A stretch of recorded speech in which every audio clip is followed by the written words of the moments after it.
Just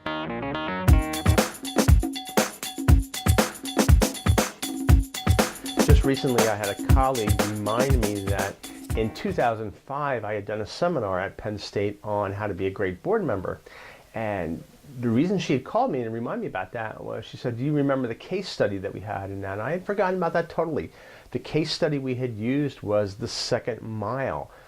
Primarily, I had picked that because the second mile at the time was probably the most prominent nonprofit organization in the county. And it also had a lot of prominent names attached to it, so it made it really easy, kind of an interest for the students to take a look at that. And three things that came out of that session that I claim no foresight on anything that went on, but the things that we had identified as red flags in the organization at the time is what I want to talk about right now. First and foremost was the size of the board. I believe at the time they had 33 members. It was 36 members by the time the crisis developed.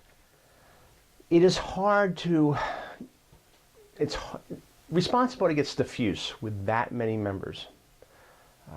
Optimally, in my experience, boards of sizes between 7 and 13 seem to work the best. Anything less than 7 and you run into a problem where there's not enough people to get the work done. Any more than 13 and it begins to get diffused where nobody's really quite sure who's responsible.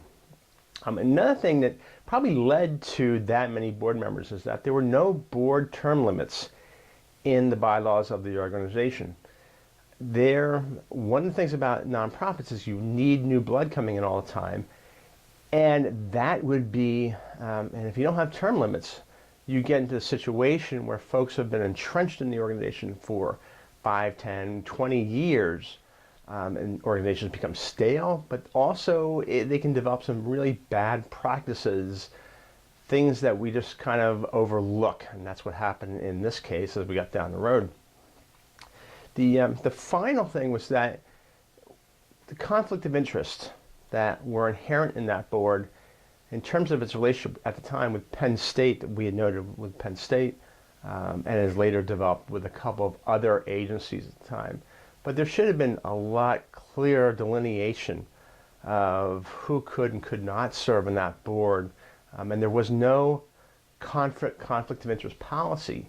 So it's those two things: board size, lack of term limits, and a lack of conflict of interest policy that contributed to the organization spinning out of control and eventually leading to where it is today.